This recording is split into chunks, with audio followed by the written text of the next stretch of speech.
నమస్కారం అండి. మాటి మంత్రంలో నేను మీ మాధవి.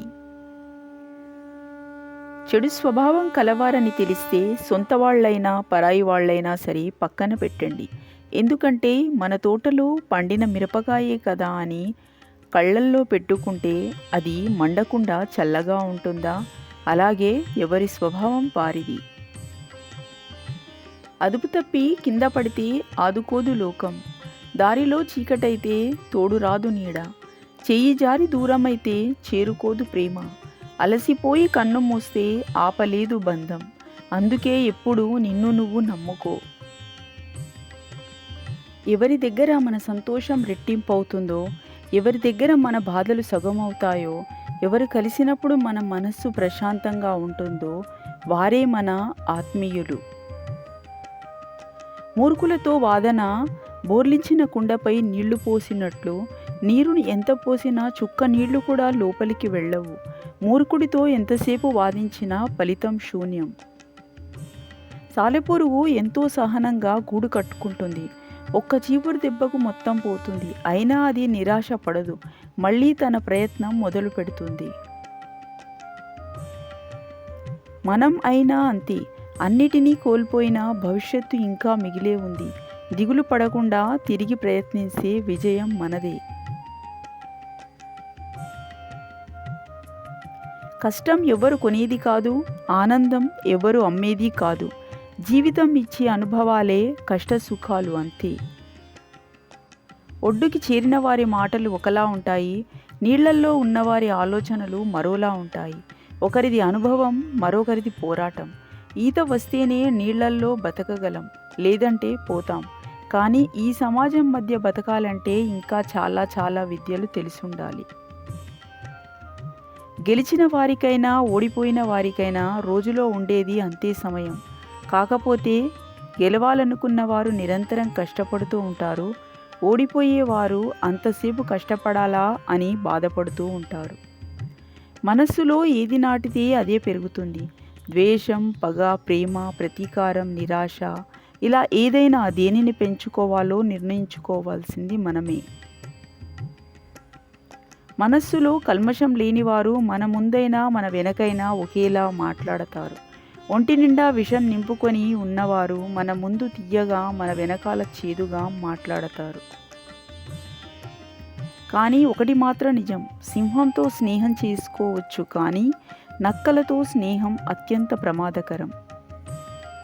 ఎవరిని ఎక్కువగా నమ్మకు. వేసవిలో కాళ్లకు రక్షణగా ఉన్న చెప్పులే వర్షాకాలంలో నీ వెనక బురద చల్లుతాయి. అలాగే ఈరోజు నీ వెనక ఉన్నవాళ్లే రేపు నీకు వెన్నుపోటు పొడుస్తారు. జీవితంలో పరిచయమయ్యే వారంతా మనకు ఏమీ నేర్పించరు, మనం నేర్చుకుంటే తప్ప. అలాగే పరిస్థితులు ఏవైనా మనల్ని మార్చవు, మనం మారితే తప్ప. నీ నమ్మకాలతో ఎవరికీ పని లేదు. నువ్వు తీసుకున్న నిర్ణయాలు, నువ్వు చేరుకున్న గమ్యాలే నువ్వు ఏంటో ప్రపంచానికి తెలియచేస్తాయి. కత్తిని ఎంత ప్రేమగా పట్టుకున్నా దానికి గాయం చేయడం మాత్రమే తెలుసు. కొన్ని బంధాలు కూడా అంతే. మనం ఎంత ప్రేమించినా వాటికి కష్టపెట్టడమే తెలుసు. మన విలువ తెలియని వాళ్లతో ఏం మాట్లాడినా, వాళ్లకు ఏమి చేసినా మనకు విలువ ఉండదు. ఒకప్పుడు ఇచ్చిన విలువ ఇప్పుడు ఇవ్వడం లేదు అంటే వారికి మనతో అవసరం తీరిపోయింది అని అర్థం. భార్య అలిగితే భర్త ఒక మెట్టు దిగి తనని బ్రతిమిలాడినంత మాత్రాన పోయేదేమీ లేదు. అంతకు మించిన ప్రేమ దొరుకుతుంది. భార్యపై కోప్పడితే బాధపడుతుంది, బ్రతిమాలితే బిడ్డలా ప్రేమను పంచుతుంది. అందరూ అనుకుంటారు ఒంటరిగా బ్రతకాలి అంటే చాలా ధైర్యం కావాలి అని. గుండెల నిండా బాధ ఉన్నప్పుడు మాత్రమే ఆ ధైర్యం తెగింపు వస్తుంది. కాలి చెప్పులైనా మనుషులైనా నీకు నొప్పిని, బాధను కలిగిస్తున్నాయంటే అవి నీకు సరిపోయేవి కాదని అర్థం. మన మాటల్లో ఇష్టాన్ని, మన కళ్ళల్లో కష్టాన్ని తెలుసుకున్న వారే మన నిజమైన ఆత్మీయులు. పడిపోతామని భయపడితే నడక రాదు, ఓడిపోతామని భయపడితే విజయం రాదు. ఎప్పుడు ఫలితం నువ్వు నిర్ణయించకు, ప్రయత్నించు, గెలుపు అదే వస్తుంది. ఒక పూట ఉపవాసం అయినా ఉండు, కానీ పూట గడవడానికి అప్పు మాత్రం చెయ్యకు. ఎందుకంటే ఆకలి వేసినంత తేలిగ్గా చేసిన అప్పు తీరదు. మన జీవితంలో మంచి జరిగినా చెడు జరిగినా అది మన వల్లే జరుగుతుంది. మనము చేసే ఆలోచనలు, మనం తీసుకున్న నిర్ణయాల వల్లే మన జీవితంలో పరిస్థితులు మారుతూ ఉంటాయి. విజయం మనకు ఒకే దారిని సూచిస్తుంది, కానీ అపజయం 100 పరిష్కారాలను అందిస్తుంది.